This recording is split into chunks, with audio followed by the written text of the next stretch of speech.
Commission can provide support to the Member States by reallocating various modes of support in order to make sure that sufficient medicines and medical supplies are available.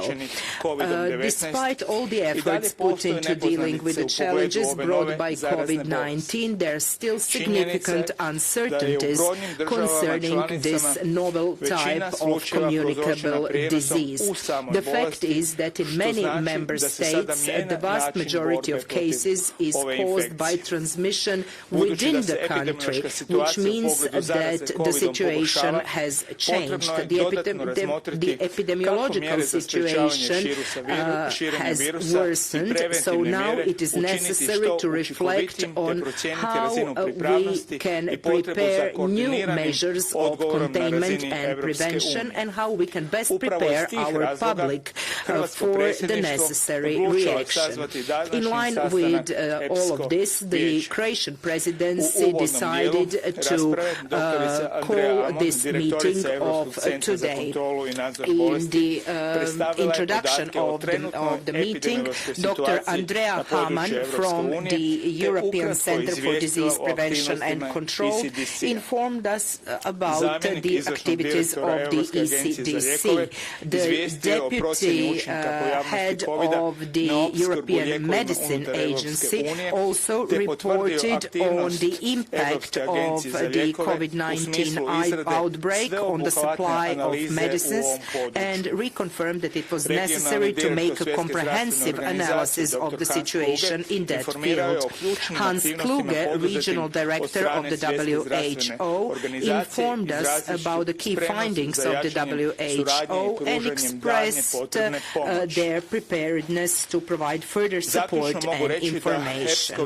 In conclusion, I can say that this was an extraordinary meeting of the EPSCO Council today, held in order to assess the situation in the European Union, given that the majority of Member States are affected by this disease. We are fully aware of both the individual and collective threats posed by this virus to all of the Member States. The Council reiterates that the best way to protect our citizens is by stronger solidarity, cooperation and exchange of information in keeping with the commitments undertaken at the last meeting. In line with the WHO recommendations and advice of the ECDC, we are prepared to further improve collective and individual awareness of the threat posed by the new type of coronavirus, develop the new approach for preventive practices of our population, particularly the most vulnerable groups such as those that are sick or elderly.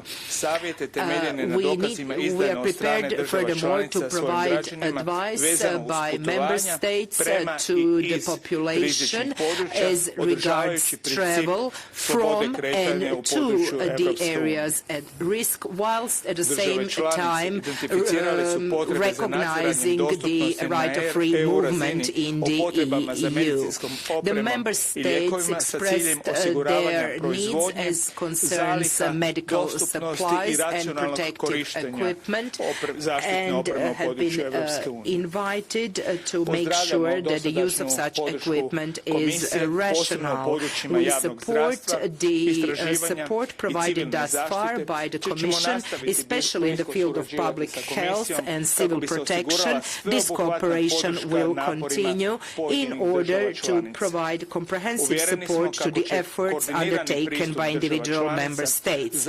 We are convinced that our joint efforts, together with those of the Commission, will contribute to lessening the impact of this disease on public health and on economic and all other aspects of life in Europe. Please, we have the floor.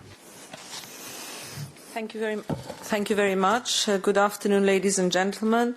First of all, I have already thanked the Croatian presidency for calling this meeting, and I want to again stress the importance that this EPSCO meeting was held today at a critical time facing the challenge of COVID-19. When we discussed the situation with ministers at our last meeting on the 13th of February, we were speaking about then less than 50 cases in the EU member states, and it only involved 7 member states. Today we have over 4,000 cases in 24 member states, and this is a situation that continues to evolve, I would say, by the hour. We heard today also from ECDC that the trend is that of a rapid increase in the coming weeks in the member states. So when discussing COVID-19, we need to be aware that we are discussing a global threat, and that for this reason we have mobilized and are mobilizing all the means at our disposal in order to support member states. This virus is not only about health. It will affect, if not all, many of the sectors, from that of the economy to tourism, to migration, to transport. And this is for this reason that from the beginning of this week, although we had been working very closely together from the beginning in the past weeks, President von der Leyen on Monday brought together all the strands of action to ensure a very efficient and coordinated response, announcing the formation of the Commission's COVID-19 response team.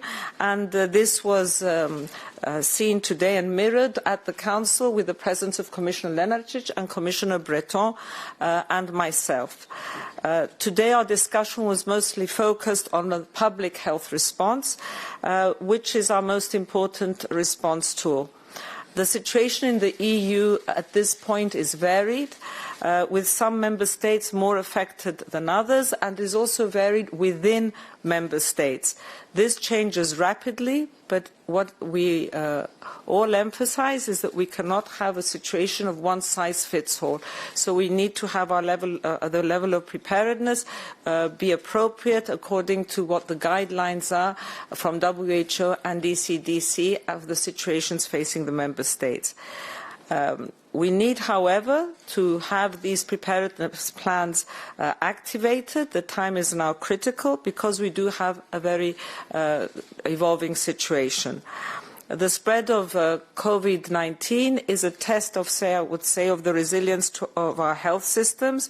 We need to ensure that there are sufficient financial and human resources made available, because we need to ensure hospital capacities, training of medical personnel and all the healthcare workforce, the availability of protective equipment, and also what we need to do in terms of protecting higher risk groups.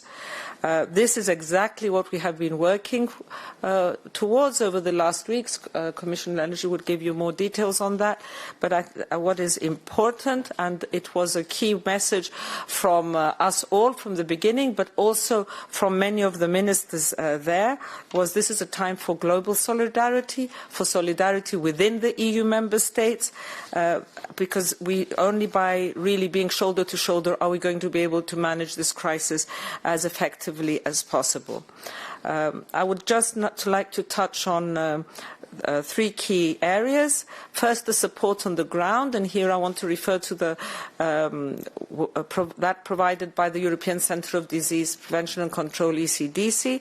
An ECDC response team is available. It has already gone out, as you know, to Italy last week when requested to Rome, and the second mission is departing to Greece within the next few days. So ECDC is available to give all the support needed to member states. Secondly, in terms of vaccine development and treatment, the research funding has been increased with another €37.5 million for the projects already ongoing, and there are over 136 research teams across the EU working on this. This is very important because we are all aware that it is something that we need to work towards in a coordinated fashion. And lastly, in terms of the joint procurement for personal protective equipment, this was launched last week with 20 member states involved. We hope to see the to have the results of this on Monday, and we will be moving as quickly as possible with tangible results in the next few weeks. We will be looking into the possibility of further joint procurements for other medical devices in the coming days. In ending, I would like to just say 2 words. First of all, to the European citizens, that everybody needs to be on board with this and also to undertake their personal responsibility in following all the hygiene rules and others which WHO and ECDC are putting across. And I also want to take this opportunity to pay tribute to all the health professionals who are on the front line in all the member states and beyond dealing with this crisis. We need to remain calm. We need to remain focused. But the greatest strength that we all have as an EU is our solidarity. And we need to work together and work closely, because it is on this strength that we will be able to overcome these difficulties. Thank you for your attention. Thank you, Madam Commissioner. Commissioner Lenarčič, please, you have the floor. Thank you. Well, I also would like to welcome the fact that member states met again in the framework of an extraordinary meeting of health minister under Croatian presidency. After only 3 weeks since the previous meeting of this format, the fact is that in the meantime the situation has evolved and there have been significant developments since then. And in light of these developments, it is now a priority to focus even more strongly on the situation within the European Union and to calibrate our response. I'd like to sum up the discussion that just took place in 3 points. First of all, I think that the discussion among the ministers showed that there is a very high degree of cooperative spirit among member states. There are, of course, different measures in place in different member states and also within individual member states. But that is only natural because the situation is different in different places, and measures, we always emphasize this, the measures have to be proportionate. That means they have to be taken in light of the specific situations. This is simple common sense. At the moment, of course, as we know, Italy is being the hardest hit among EU member states by this epidemic. It is consequently taking extensive measures to tackle this situation. And I would like to emphasize that these measures need to be seen and evaluated foremost in the context of the situation at hand there. And that situation, of course, is serious. But we can also all learn valuable lessons and experience on the basis of what Italy has been doing. When we met last month, I emphasized the need to focus on putting in place intersectoral cooperation within member states, and I was glad to learn today that such a mechanism is in place everywhere, and there is also a strong attention paid to the preparedness measures for different scenarios. And this preparedness has to be enhanced still further because simply it is more probable that what we have now in Italy will happen also elsewhere in Europe than the opposite. Commission, of course, continues to work on all fronts. We are looking into every possible avenue to support member states.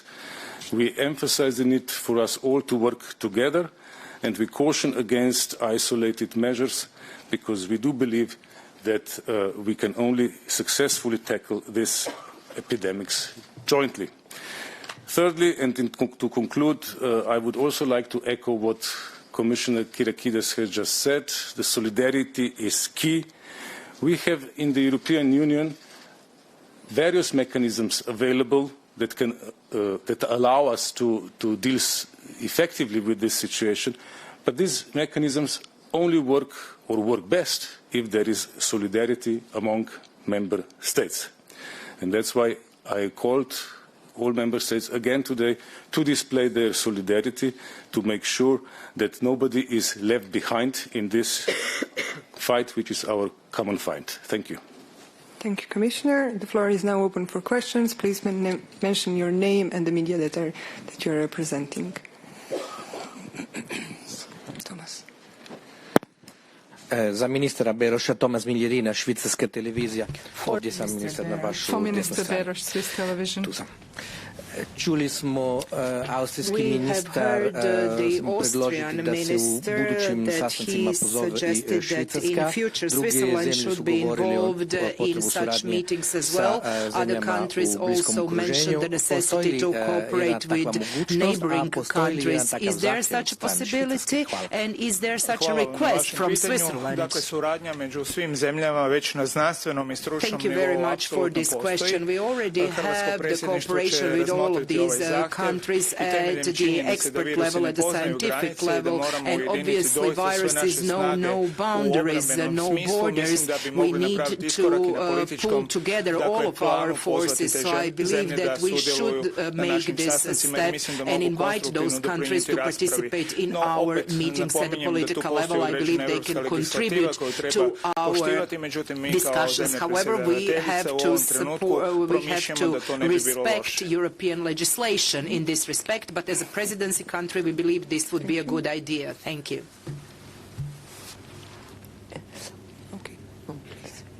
Catherine Mattei de l'ARD allemande. So continue in English, sorry.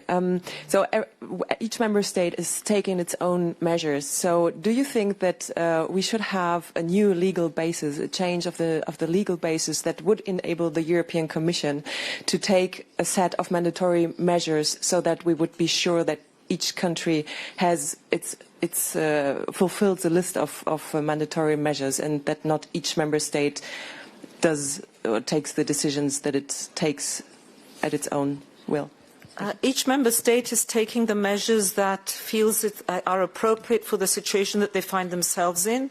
All member states that at least we are in close contact with have looked at the ECDC risk assessment, which places which scenarios member states find them in. So we cannot expect all member states to be taking the same measures because they're not in the same situation. What we do need, and what I do emphasize again, is that we need closer collaboration and communication so that all these information reaches us and we're able to be aware what state of preparedness member states are in. Thank you. Ako mogu dodati samo, if I may add just one thing, so as we consider measures implemented by Croatia, which have yielded some positive results, I believe that a uniform concept might not be good, because there are very many specific features, starting from the organization of the national services in charge of these affairs. Some countries have national inspectorates, some others have some others. We also have different healthcare resources, different border situations.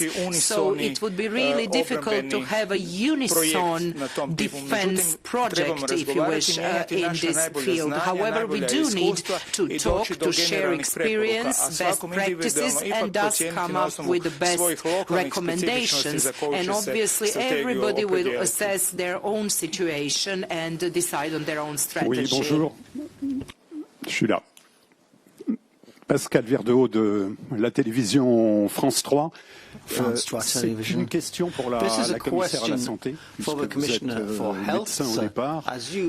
Vous avez donc décidé d'adapter un message de prévention plus ciblé pour les personnes âgées. Et ma question porte sur l'Italie. Avec la fermeture des écoles, en Italie, souvent, ce sont les grands-parents qui vont prendre en charge les enfants, puisque par définition, les parents seront en train de travailler. On sait que les enfants, il y a moins de risques, mais ces grands-parents font partie des personnes vulnérables. Alors, je voulais savoir si le ministre de la Santé italien a pu vous rassurer sur cette question et comment faire finalement. First of all, I'd like to say that I'm not a medical doctor. I'm a clinical psychologist, but I can answer this question, I think, because I think what is important is that what we see, first of all, what each member state is doing, they're taking the measures that they feel are appropriate according to the problem that they are facing at the time. And they have action plans, and which they have already activated, and according to the action plans are the measures that they take. I would answer in a general way, saying that if a member state decides that they need to contain by closing schools, it does not mean that they're not taking equally effective measures to protect high-risk groups. And in fact, in the WHO and ECDC guidelines, yes, the elderly are described as a high-risk group, so member states need to look at what measures are taken to protect the elderly. So there are a variety of measures that member states are taking, and I don't think we can see it as being exclusively one or the other. They may decide that they need to close schools for some reason, but that does not mean that they're not concurrently and in parallel also taking measures to protect high-risk populations, one of which is the elderly. Thank you. Javier Espinosa. Sorry, just... Evo, nadodao bi se samo na ove riječi If you allow me just to add something to what the Commissioner said, in Croatia we pay particular attention to the elderly and people who are sick following the recommendations of the WHO. We include specific elements in our daily communication with the media. For example, we call on the elderly to avoid using public transport at the time when it's more frequent use, also to avoid going to grocery shops during the peak times. We also provided instructions on how to use medical resources, for example, by making appointments with their GPs rather than going and wait in the waiting rooms. So those are some specific measures for the elderly that are also included in the recommendations of the WHO, and they are transmitted regularly in Croatia. Javier Espinosa, Financial Times. Washington overnight has criticized countries like Germany for these sort of restrictions in exports when it comes to masks, and they're saying that now this shows that the U.S. is alone in tackling this crisis.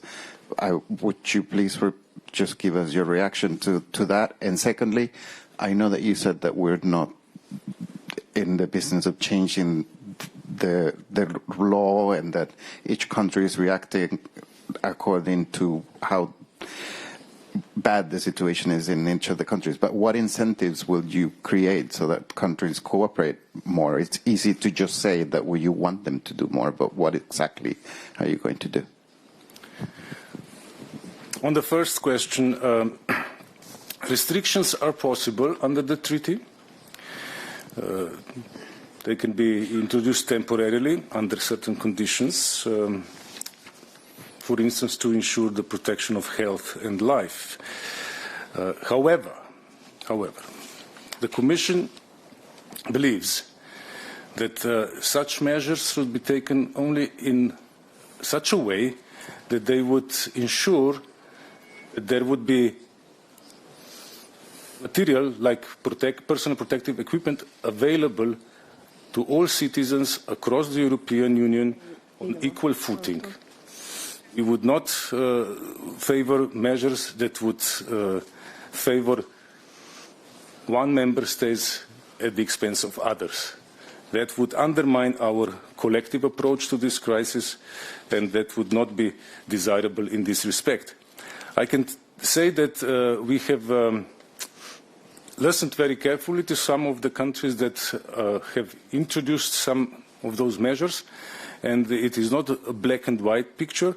There are measures, for instance, like requisitions, that can help prevent the price hikes and can regulate the market and can help actually to provide the equipment where it is most needed, in particular to supply the medical personnel. So these measures are possible, but we would support such measures in a sense that they would contribute to our common approach to these epidemics. On the second question, which was a new law or what, one has to bear in mind that the treaty specifically defines the roles of member states and the Commission in areas like this one. It is the member states' competence.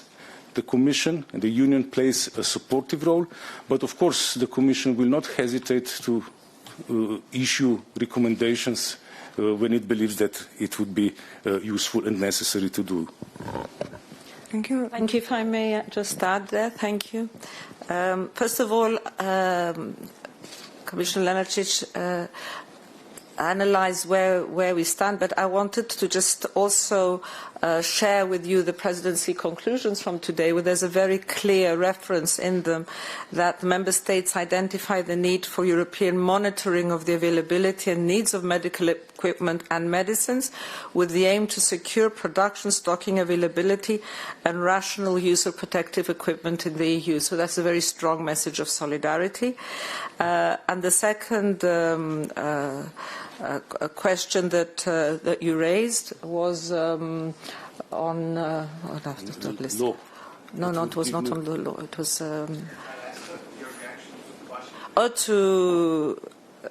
I have just answered, I think, by what was decided today in the presidency conclusions. Thank you.